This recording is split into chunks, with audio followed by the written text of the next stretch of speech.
Force F12 force मान लेते हैं कि charge 1 exert a force on charge 2 is F12, ठीक है, और ये इस पे कितना फोर्स लगा रहा है F21, ठीक है, charge 2 exert a force F21 on Q1।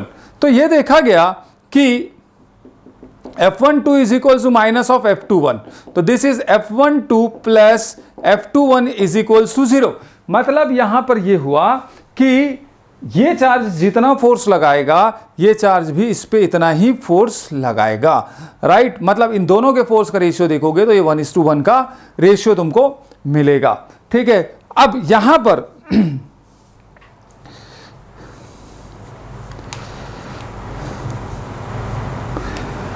पर एक और कंसेप्ट पे हम लोग आते हैं कि जैसे मान लो कि ये Q1 है, ये चार्ज है Q2, ठीक है, इनके बीच फोर्स लग रहा है कुछ F। अब यहां पर मैं कोई एक चार्ज ला रहा हूं Q3, मतलब वो Q1 के नियर हो या Q2 के नियर हो या उनके बीच में हो, कहीं पर भी हो, ठीक है। तो अब ये चार्ज इस पे फोर्स लगा रहा है, डेफिनेटली लगा रहा है, या ये इस पे फोर्स लगा रहा है, ये इस पे फोर्स लगा रहा है, ये इस पे फोर्स लगा रहा है। अब मैंने बोला बताओ भाई Q1 और Q2 के बीच में कितना फोर्स लगेगा? Q1 और Q2 के बीच में अभी भी उतना ही फोर्स लगेगा जो Q3 के एब्सेंस पे लग रहा था, राइट, क्योंकि फोर्स का डेफिनेशन यहां पर कूलम्ब लॉ के हिसाब से 1/4πε0 Q1 Q2/r² होता है। तो कूलम्ब लॉ सिर्फ पॉइंट चार्जेस के लिए वैलिड करता है, मूविंग चार्जेस के लिए वैलिड नहीं करता है, ठीक है। अब एक पॉइंट चार्जेस का एक सिंपल सा एक एग्जांपल भी मैं तुमको बता रहा हूं कि पॉइंट चार्ज के बारे में आप लोगों ने पढ़ा है। फिनाइट साइज बॉडी में behave as a point charge if it follows the inverse square rule और the inverse electric field, right. तो अब यहां पर देखिए मैं सिंपल सा एक क्वेश्चन पूछूंगा आपसे, एक सिंपल सा क्वेश्चन है पॉइंट चार्ज को समझने के लिए। अब इसको आप थोड़ा सा देखिए कि ये एक चार्ज बॉडी, ये एक चार्ज बॉडी है, इसमें ये चार्जेस डिस्ट्रीब्यूटेड ऐसे Q1 चार्ज, ये Q2 चार्ज,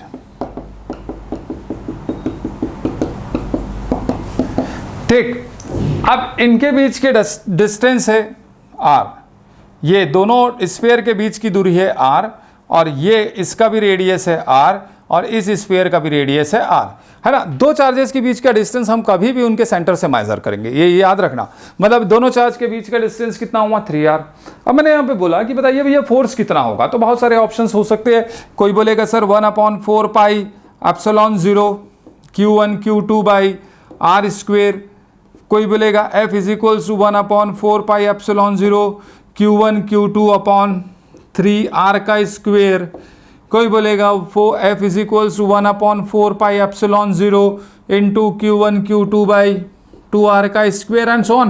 कोई ऑप्शंस कई हो सकते हैं, राइट, कई ऑप्शंस हो सकते हैं। अब जो भी ऑप्शन हो, अभी यहां पर देखो मैं इसमें एक्चुअल में हम लोग क्यों बताना चाह रहा हूं मैं इस क्वेश्चन को कि अब यहां पर देखिए इनमें से कोई भी आंसर नहीं है एग्जैक्टली। यदि आंसर तो होना चाहिए था Q1 Q2/3r²। अभी मैंने बताया कि जो मेजरमेंट होता है वो सेंटर ऑफ स्फीयर से मेजरमेंट होगा, distance between the two charges will be measured from the centre of the sphere. तो ठीक है, तो उसके हिसाब से अपॉन 3r² होना चाहिए था, बट नहीं हो रहा है। रीजन, उसका रीजन ये है कि दिस यहां पर कूलम्ब लॉ वैलिड नहीं कर रहा। अब कूलम्ब लॉ वैलिड क्यों नहीं कर रहा है? कूलम्ब लॉ इसलिए वैलिड नहीं कर रहा है because the coulomb law is valid only for the point charges. Coulomb law is only valid for the point charges. And what is point charge? Point charge is nothing but any finite size body may behave as a point charge if it follows the inverse square rule। आगे जाके हम पढ़ेंगे कोई भी बड़ी body point charge कब बनती है, इसकी कंडीशंस आएंगी, तो उसकी कंडीशंस आएंगी। अब यहां पर देखिए कि अब ये पॉइंट चार्ज क्यों नहीं है। अब मैं यहां पर ये कंसेप्ट लेता हूं कि भाई ये बड़ी बॉडी का पॉइंट चार्ज तब हम मानेंगे जब ये बड़ी बॉडी पॉइंट चार्ज तब होगी जब इसमें चार्जेस यूनिफॉर्मली डिस्ट्रीब्यूटेड होगा, यूनिफॉर्म डिस्ट्रीब्यूशन होगा, पूरा यूनिफॉर्म डिस्ट्रीब्यूशन होगा, तब ये पॉइंट चार्ज के जैसे बिहेव करेगा। तो यहां पर मैं देख रहा हूं कि चार्जेस जो है वो यूनिफॉर्मली डिस्ट्रीब्यूटेड नहीं है, तो it can not be considered as a point charge, so Coulomb law will not be valid, so this will not be the answer. Get my point clear? तो this is the fundamental, right. अब यहां पर अब आपको शायद समझ में आया होगा पॉइंट चार्ज। अब इलेक्ट्रोस्टैटिक में जहां पे यूनिफॉर्म डिस्ट्रीब्यूशन चार्ज होगा वहां पे हम उसको पॉइंट चार्ज मान सकते हैं, ठीक है। तो कोई भी बड़ी बॉडी भी पॉइंट चार्ज होगी, उसके लिए कंडीशन हम आगे पढ़ेंगे, जब इलेक्ट्रिक फील्ड पढ़ेंगे तो हम पता करेंगे कि दिस पर्टिकुलर बॉडी में behave as a point charge when. तो तो there will be a condition, वो आएगी बातें, वो हम लोग बाद में डिस्कस करने वाले, राइट। अब यहां पर देखो दूसरी चीज, principal of superposition. What is the principle of superposition? Last year आपने पूरा फिजिक्स प्रिंसिपल ऑफ सुपरपोजिशन पे पढ़ा है, न्यूटन्स लॉ से स्टार्ट हुआ होगा, तो आखिरी तक प्रिंसिपल ऑफ सुपरपोजिशन की बात हुई होगी। तो whenever we talked about the principle of superposition, तो it is nothing but it is the vector sum, right, vector sum. तो अब ये वेक्टर सम जो होता है वो काय का वेक्टर सम होता है? अब यहां पर, और जहां पर वेक्टर सम की बात होती है, तो in that particular case we always find the resultant either by the law of parallelogram or by the law of triangle or law of polygon etc etc, ठीक है। अब जहां पर वेक्टर सम की बात होगी तो वहां पर हमारा लॉ ऑफ पैरेललोग्राम लगने वाला है, that is resultant is equal to under root of P square plus Q square plus 2p cube cos theta, शायद आप लोगों को याद होगा, ठीक है। तो यहां पर अभी बड़ी जरूरत पड़ने वाली है पूरे इलेक्ट्रोस्टैटिक में ये लॉ ऑफ पैरेललोग्राम की। तो अब यहां पर देखिए प्रिंसिपल ऑफ सुपरपोजिशन का मतलब क्या है? तो प्रिंसिपल ऑफ सुपरपोजिशन का मतलब क्या है कि मान लेते हैं कि यहां पर एक चार्ज है Q, यहां पे मान लेते हैं कि एक चार्ज है Q। अब इस चार्ज को बहुत सारे चार्जेस इसके चारों तरफ ऐसे रखे हुए हैं। अब ये सारे चार्जेस मिलकर इस चार्ज पर कितना फोर्स लगाएंगे? तो मैंने बोला कि भाई ये इस पे एक फोर्स लगा रहा है, ये इस पे फोर्स लगा रहा है, ये इस पे फोर्स लगा रहा है, ऐसे करके ऐसे बहुत सारे फोर्स, ये F1 फोर्स लगा रहा है, ये F2 फोर्स लगा रहा है, ये F3 फोर्स लगा रहा है और ये Fn फोर्स लगा रहा है। तो there are so many forces, right. तो यहां पे बहुत सारे जितने चार्जेस है सारे मिलके अलग अलग इंडिविजुअली इस चार्ज पे अलग अलग फोर्स लगाएंगे। Then what will be the total force exerted on the charge capital Q? तो कैपिटल Q पे लगने वाला टोटल फोर्स कितना होगा? Then we say that it is nothing but it is the vector sum of all the forces. तो this is called the principle of superposition.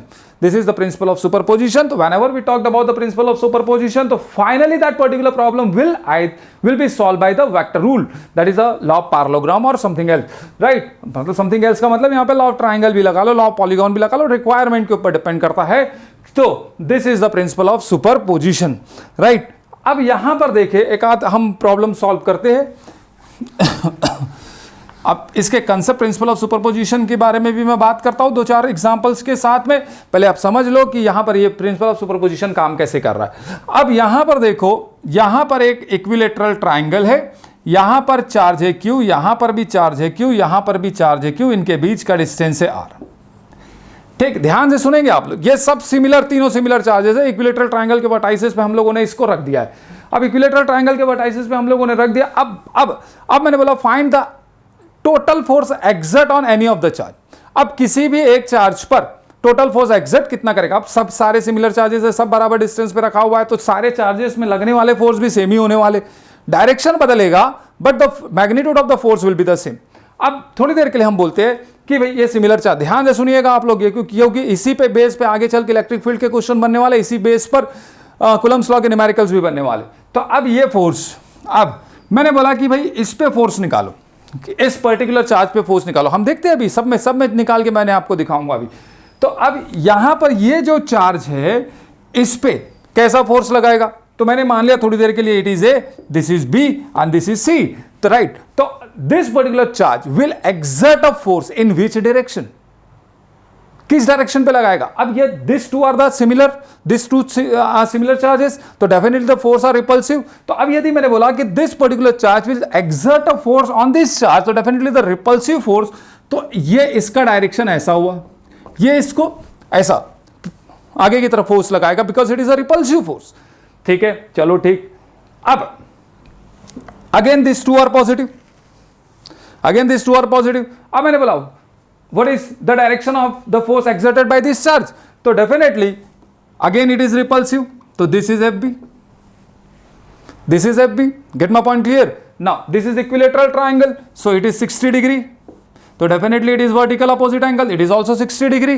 Now ये दो forces हो गया, एक उधर लग रहा है एक इधर लग रहा है, तो मैं भैया टोटल फोर्स मुझे निकालना है, तो मैं टोटल फोर्स निकालूं कैसे? तो definitely I will solve this particular problem by what? The law of parallelogram. So these two forces, now अब where will be the resultant? तो definitely the resultant will be between these two forces, let it is F, right? तो अब FA and FB का magnitude will be same, this is 1/4 pi epsilon 0 Q into Q by R square, ये दोनों forces same हो गए, ठीक है। अब यहां पर this force will be equals to FA square plus FB square plus 2FA FB cos 60 degree, it is by the law of parallelogram. तो after that I will put the value of FA and FB to solve this problem. Get my point clear? अब यहां पे direction की मैं बात किया तो this is the direction. अब द सेम क्वेश्चन, अब यहां पर मैंने बोला कि भाई इस पे फोर्स निकालो आप। Gate my point clear? इस पे फोर्स निकालो, तो अब इस पे फोर्स निकालो तो इसमें ये जो है ये FC फोर्स ऐसा लगाएगा, ये B जो है इसमें ये ऐसा FB फोर्स लगाएगा, and the resultant will be this, resultant will be this. Get my point clear? The resultant will be this. तो इस तरीके से हम लोग प्रिंसिपल ऑफ सुपरपोजिशन से प्रॉब्लम्स को सॉल्व करने वाले हैं। हमको प्रॉब्लम्स मिलेगा, मैं तो आपको कंसेप्ट बता रहा हूं, आपको प्रॉब्लम खुद से सॉल्व करने में अगली क्लास में जो होगा, अगला सेशन जो भी होगा उस पे हम लोग प्रॉब्लम्स पे भी बात करने वाले, राइट। अब यहां पर देखिए, अब इसी क्वेश्चन में थोड़ा सा और मैं चेंज कर रहा हूं। अब यहां पर देखिए ये क्वेश्चन सेम है, अब देखिए यहां पर प्लस Q चार्ज रखा, ये भी प्लस Q चार्ज रखा, और यहां पर मैं माइनस Q चार्ज रखा, तो this is A, this is B and this is C, ठीक है। अब यहां पर मैंने 3 चार्जेस रखा, the 2 charges are positive and the another one is the negative. Now let me know, अब यहां पर मैंने बोला कि let me know what is the total force exert on a charge minus Q। तो definitely first of all we have to draw a one free body diagram, कि हमको बनाना पड़ेगा, कि डायग्राम जब तक ये नहीं बनेगा, हमको फोर्स का नेचर नहीं मालूम होगा, तब तक कि हम रिजल्टेंट और डायरेक्शन नहीं बता सकते। तो this is the positive, this is positive and this is negative, तो definitely this particular charge will attract the negative charge, तो direction of the force is this. Get my point? अब यहां पर ये जो है इसको अपनी तरफ खींचेगा, सीधी सी बात है, ये हो गया, and this is the resulting force. तो अब इस रिजल्टिंग फोर्स को फिर से मैं लॉ ऑफ पैरेललोग्राम लगाऊंगा और सॉल्व कर लूंगा। और यदि मैं इसी प्रॉब्लम को बोलूं, ध्यान से सुनिएगा, अब इसी प्रॉब्लम को बोलूं कि भाई ये B पे रखा चार्ज है प्लस Q, इस पे टोटल कितना फोर्स लग रहा है, तो अब यहां पर हम बोलेंगे कि इसमें टोटल फोर्स कितना लग रहा है, तो this is the negative charge, तो this FC and this is positive, तो यहां पर ये FA, राइट, और इसका रिजल्टेंट आया ये देखिए, ये रिजल्टेंट हो गया, इज इट? अब रिजल्टेंट हो गया तो डेफिनेटली ये एंगल 120 डिग्री होगा, जो कि यहां पर ऐसा नहीं हो रहा था, यहां पर ऐसा नहीं हो रहा था। तो देखिए, मतलब चार्ज का नेचर बदलता है तो फोर्स भी बदल जाएगा। Get it? तो इस तरीके से हम प्रिंसिपल ऑफ सुपरपोजिशन यूज करेंगे। लॉ ऑफ पैरेललोग्राम की काफी जरूरत हमको इस बार पढ़ने वाली है, क्वेश्चन बनाने के लिए और कई जगह डिराइवेशंस पे भी। तो this is the session of what Coulomb's law, ठीक है। Thank you, and in the next session we'll discuss on the basic numericals on this particular topic, right? Okay.